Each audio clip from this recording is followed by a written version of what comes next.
नमस्कार प्यारे दोस्तों, स्वागत है आप लोगों का आपके अपने चैनल आईएएस विजन में। और आज हम लोग जिस बारे में बात करने जा रहे हैं वो नॉर्थ ईस्ट का एक बहुत ही बर्निंग इशू है। चकमास एंड हेजोंग्स जो ट्राइब्स हैं, इनके डिस्प्लेसमेंट को लेके बहुत ही बड़ा ऑनगोइंग इशू चल रहा है। सेंट्रल गवर्नमेंट का क्या इसमें स्टैंड है, यूनियन गवर्नमेंट का, स्टेट गवर्नमेंट का, इन सारे के सारे बॉडीज का क्या स्टैंड है और इनके लिए जो इनके खुद के ऑर्गेनाइजेशंस हैं, चकमास एंड हजोंग ऑर्गेनाइजेशंस, ये क्या है। और सबसे पहली बात, चकमास एंड हजोंग्स ये जो ट्राइब्स हैं ये हैं कहाँ की, इनके ओरिजिन क्या थे और रियल इशू क्या है, एकदम कोर तक जाएंगे। बने रहिएगा वीडियो में अंत तक और पसंद आने पे लाइक कीजिएगा, शेयर कीजिएगा, दिल खोल के इसे सब्सक्राइब जरूर कीजिएगा। तो चलिए शुरू करते हैं, थोड़ा सा इंट्रोडक्शन देखते हैं। 2021 नवंबर 2021 में एक स्पेशल सेंसस की बात की गई। और एक स्पेशल सेंसस, देखिए सेंसस में क्या है, आप अपने मतलब कंट्री का डेटा कलेक्ट करते हैं, पॉपुलेशन डेटा, राइट। तो ये जो स्पेशल सेंसस है, इस स्पेशल सेंसस में ये इसलिए करवाया जाने की बात चल रही थी ताकि चकमा और हजोंग प्रजातियां हैं, जो जनजातियां हैं जो कि अरुणाचल प्रदेश में रह रही हैं, उनके बारे में इंफॉर्मेशन प्राप्त की जा सके। और जो चकमाओं के ऑर्गेनाइजेशन है, चकमास ऑर्गेनाइजेशन, उन्होंने इसका प्रोटेस्ट किया और उन्होंने कहा कि भारत सरकार द्वारा ये एक बहुत ही गलत फैसला है और हमारी रेशियल प्रोफाइलिंग की जा रही है। रेशियल प्रोफाइलिंग का मतलब ये हुआ कि रेस के आधार पे उनके बेसिकली कि वो चकमा रेस को बिलोंग करते हैं, ट्राइब्स के को बिलोंग करते हैं, तो एक डिफरेंशिएशन क्रिएट किया जा रहा है। क्योंकि आप हमारी ही सेंसस क्यों कर रहे हैं, हमारा ही डेटा क्यों ले रहे हैं। तो इसके खिलाफ इन्होंने पीएमओ, प्राइम मिनिस्टर्स ऑफिस के लिए एक पिटीशन दायर की उसके अगेंस्ट में, और इसके बाद में इस फैसले को ड्रॉप कर दिया गया, यानी कि ये सेंसस प्लान जो था इसे ड्रॉप कर दिया गया, जैसा कि आप देख सकते हैं। उसके बाद अरुणाचल प्रदेश के जो चीफ मिनिस्टर हैं, उन्होंने कहा कि उनकी गवर्नमेंट सीरियसली इस इशू को रिजॉल्व करना चाहती है और ये बहुत समय से टलता हुआ इशू है, और वो लोग चकमा और हेजोंग्स को अदर स्टेट्स में रीलोकेट करेंगे। मेन मुद्दा यहीं पे है, दूसरे स्टेट्स में रीलोकेट करने का, राइट। चलिए, तो देखिए अभी कहाँ है चकमा और हेजोंग जो जनजातियां हैं, तो ये अरुणाचल प्रदेश है। और यदि हम लोग यहाँ पे बात करें इन पर्टिकुलर, तो मैं आपको थोड़ी सी एक चीज दिखाना चाह रहा हूं, ध्यान दीजिएगा। ये जो रीजन है, ये रीजन आपका असम, और इसको भी हटा दें, मेघालय को, तो इधर इधर इधर यहाँ पे जरूरत क्या पड़ती है, मिजोरम, त्रिपुरा, नागालैंड, अरुणाचल प्रदेश, यहाँ पे जरूरत पड़ती है इनर लाइन परमिट की। और हुआ ये था कि ये चिटगांव हिल ट्रैक्स है ना, चिटगांव हिल ट्रैक्स ये बांग्लादेश में थी। तो जब ईस्ट पाकिस्तान का एक लिबरेशन वॉर चल रही थी, west Pakistan and east Pakistan के बीच में एक एक वॉर चल रही थी, एंड इंडिया के साथ भी वॉर हुई, तो हम लोग ने बांग्लादेश को लिबरेट करवाया 1971 में। तो उस समय बहुत सारे जो हैं लोग वहां से आए, चकमा और हजोंग जनजातियों को बिलोंग करते हैं। उससे पहले ही 1960 से चकमा आए हैं लोसाई हिल्स की तरफ से, है ना। और इनको रिलीफ कैंप्स में रखा गया, तिरप, लोहित और Subansiri district of then NEFA national eastern province आपका फ्रंट था ये। तो इसमें इन इन रीजन्स में इनको लोकेट करवाया गया, और 1960 के दशक के बाद से ये लोग यहीं रह गए। और जब ये लोग यहीं रह गए और अब आप बोल रहे हैं कि इनको हम यहाँ से हटाएंगे, रीलोकेट करेंगे, दूसरे स्टेट्स में भी ले जाएंगे, तो सोचिए इनकी जनरेशंस वहां पे रह रही हैं और अब आप उनको हटाने की बात कर रहे हैं, कितनी बड़ी बात है ना। आज की सिचुएशन जो है, जरा इसको भी हम लोग देख लेते हैं। देखिए, ये जो आपके चकमास हैं, ये चकमास बुद्धिस्ट रिलीजन को बिलोंग करते हैं, दे आर बेसिकली बुद्धिस्ट। और जो हजोंग्स हैं, ऐसे याद करने में आसानी होगी, जो हजोंग्स हैं वो हिंदूज हैं, है ना। तो एच से हिंदूज और एच से ही हजोंग्स, तो हजोंग्स हिंदू हैं और बुद्धिस्ट चकमा है। तो ये लोग चिटगोंग हिल ट्रैक्स यानी कि उस समय के ईस्टर्न पाकिस्तान से आए थे, और उस यहाँ से जो अभी बांग्लादेश है वहां से आए, और ये डिस्प्लेस हुए थे 1960 में, है ना। और इसके बाद इस दौरान हुआ क्या था 1960s में, मेजरली 1971 में तो आए ही, 1960s में हुआ क्या, ये हुआ ये कि उस समय Kaptai river dam, Kaptai Kaptai dam बना। कौन से रिवर पे? कर्णाफुली रिवर, कर्णाफुली नदी पे कप्ताई डैम बना। इसकी वजह से इनका डिसलोकेशन हुआ था और काफी लोग डिसलोकेट होके इन एरियाज में आ गए, ठीक है, लोसाई हिल्स की तरफ से इंडिया में आ गए। तो पोरस बॉर्डर ही था उस समय, कोई बहुत मतलब डिमार्केटेड बॉर्डर रीजन तो था नहीं, है ना। और कई लोगों को क्या फिर सेटल कराया गया था अरुणाचल प्रदेश के बॉर्डर कैंप्स में, रिलीफ कैंप्स में। 1964 से लेके 1969 के दौरान इनको लोकेट करवाया गया, और उसके बाद उनकी फैमिली साइज के अनुसार एक रिहैबिलिटेशन प्लान को फॉर्मुलेट करके फाइनेंशियल एड और लैंड इनको प्रोवाइड कर दी गई। उसके बाद में क्या हुआ कि अरुणाचल प्रदेश, मिजोरम और त्रिपुरा में भी बेसिकली काफी चकमाज रहते हैं, और कुछ हजोंग्स आपके मेघालय के गारो रीजन और एडजॉइनिंग असम में भी रहते हैं। तो ये इनका प्रेजेंट डे सिनेरियो है। उसके बाद अगर हम लोग करंट स्टेटस की बात करें चकमाज एंड हजोंग्स की, तो 2011 का जो आपका हुआ था सेंसस, तो सन 2011 के सेंसस में जो बात आई थी वो ये थी कि कुल 47,471 चकमाज हैं और हजोंग्स हैं। तो चकमा एंड हजोंग्स जो भारत में रहते हैं, है ना। इनफैक्ट ये वो नंबर है जो अरुणाचल प्रदेश में रह रहा है। लेकिन जो चकमा डेवलपमेंट फाउंडेशन ऑफ इंडिया है, CDFI, इसने जो डेटा रिलीज किया उसमें कहा इन्होंने कि ये नंबर अब 65,000 के लगभग है, और जिनमें से जो मेजॉरिटी जो है वो यहाँ पे चांगलांग डिस्ट्रिक्ट में रहते हैं, मींस इस रीजन में अरुणाचल प्रदेश के मेजॉरिटी इस रीजन में रहते हैं ये लोग, ठीक है। इनमें से भी अगर देखा जाए, मतलब ऑफ द एस्टिमेटेड 65,000, 60,500 जो हैं वो सिटीजन्स हैं बाय बर्थ, यानी कि देखिए हमने पढ़ चुके हैं पॉलिटी सीरीज में, हमने देखा था कि इंडिया की सिटीजनशिप एक्वायर करने के क्या क्या तरीके, बाय बर्थ, नेचुरलाइजेशन, है ना, और ये बाय असेंट। तो ये अलग अलग तरीके हैं, डिसेंट ऑल्सो। तो ये अलग अलग तरीके हैं जिनसे आप सिटीजनशिप एक्वायर कर सकते हैं। उनमें से एक होता है नेचुरल बर्थ, तो 60,500 लगभग इनमें से वो हैं जो कि बाय बर्थ है ना, और बाय बर्थ हैं तो इंडियन सिटीजन हुए।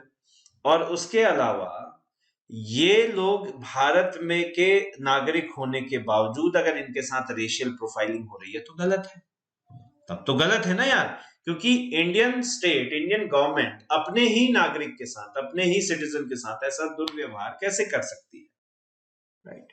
उसके अलावा जो रिमेनिंग 4500 हैं, बचे हुए 4500, देखिए 60,500 तो हैं बाय बर्थ, लेकिन जो 4500 सर्वाइविंग हैं उनकी जो सिटीजनशिप है उसको प्रोसेस नहीं किया जा सका है, ठीक है। तो ये प्रेजेंट डे सिनेरियो है, सिचुएशन है। अब कॉन्फ्लिक्ट के कारण क्या क्या है, देखिए पहला तो lack of consultation. Lack of consultation का मतलब ये हुआ कि जैसे all Arunachal Pradesh students union, AAPSU, तो आपसू जो है वो कहता है कि जो यूनियन गवर्नमेंट है उस यूनियन गवर्नमेंट ने लोकल कम्युनिटीज के साथ कोई कम्युनिकेशन नहीं किया चकमाज और हजोंग्स को भारत में सेटल करने से पहले। सबसे बड़ा तो ये है कि आपने कंसल्ट ही नहीं किया हमें कि आप अरुणाचल प्रदेश में इन लोगों को सेटल कर रहे हैं, तो आपने अरुणाचल प्रदेश की लोकल बॉडी से कंसल्टेशन लिया? उस समय नहीं लिया गया, तो आप कैसे कर सकते हैं साहब। तो एक तो ये बात है। दूसरा, burden on the state. Burden on the state का मतलब ये हुआ कि जो लोकल्स है ना अरुणाचल प्रदेश के, वो आर्ग्यू करते हैं कि जो अरुणाचल प्रदेश है वो अकेला ही इनका भार क्यों ढोए भाई, 1964 से लेके अभी तक अकेला ही ये क्यों भार ढोए, क्योंकि majority up to 90% population Arunachal Pradesh में ही रह रही है।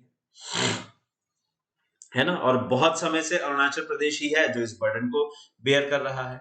उसके अलावा कंपटीशन फॉर रिसोर्सेज, ऑब्वियस सी बात है कि ज्यादा लोग होंगे तो रिसोर्सेज की भी कमी आएगी ही आएगी। और वहां पे तो देखो अरुणाचल प्रदेश में इनर लाइन परमिट का भी कॉन्सेप्ट है, यानी वहां घूमने जाओगे तो भी आपको परमिट लेना पड़ेगा।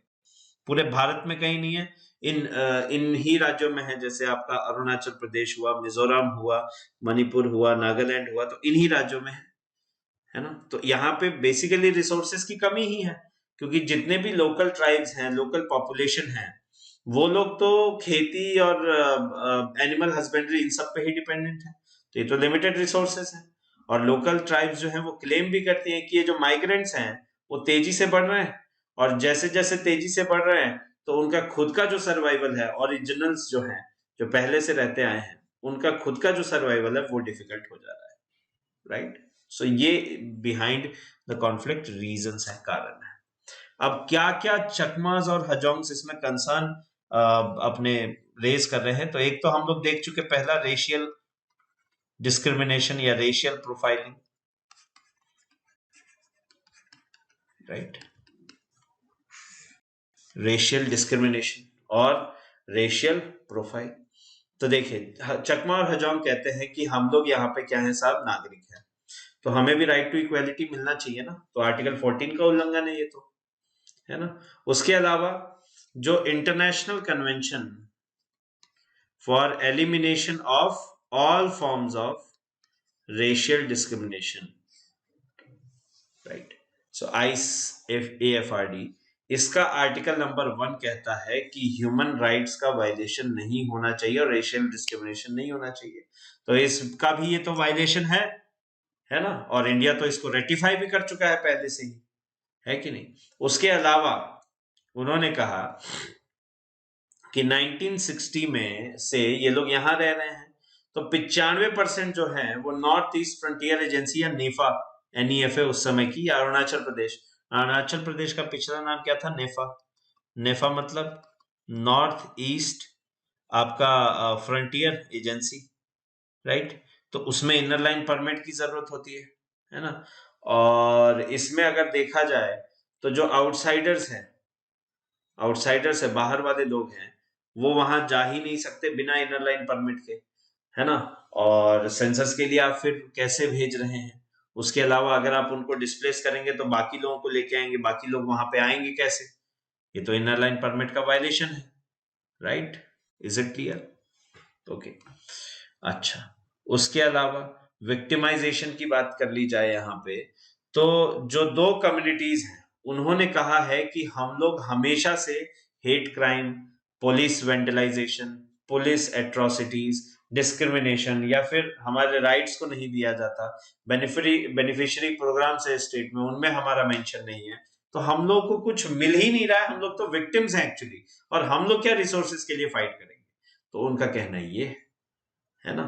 और उसके अलावा जो सुप्रीम कोर्ट है उसने भी एक वर्डिक्ट दिया था, और 1996 में ये वर्डिक्ट आया था, और 96 में इस वर्डिक्ट के अनुसार जो कहा गया था कि कोई भी चकमास और हेजोंग्स को अपनी जगह से एक्सपेल नहीं करने वाला, ठीक है।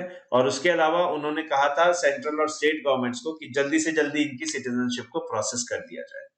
और 2015 के जजमेंट में, 2015 में भी ये 1996 का है, तो 2015 के जजमेंट में भी उन्होंने वापस से यही बातें बोली, और कहा कि अरुणाचल प्रदेश जो है वो दूसरे स्टेट्स पे अपना बर्डन नहीं डाल सकता, है ना। तो ये आप एक्सपेक्ट मत करिए कि आपका बर्डन कोई और शेयर करेगा। और अब स्टेट गवर्नमेंट क्या कह रही है कि हम डिस्प्लेस करेंगे, है ना। तो ये तो अपना बर्डन दूसरे पे डालना हुआ, है ना। हम क्या करेंगे, उठा के डिस्प्लेस करेंगे, राइट। तो ये I mean this is not done.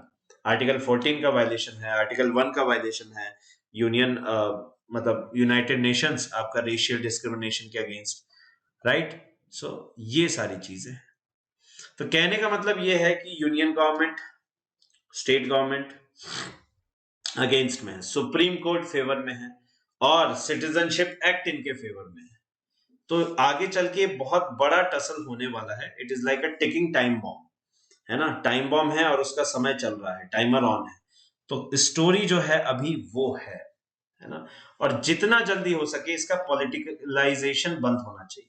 देखिए क्या होता है, अभी देश के हालात कुछ ऐसे हैं कि कहीं पे कुछ घटना होती है और उसको बढ़ा चढ़ा के पॉलिटिकल इशू बनाया जाता है। This is very wrong.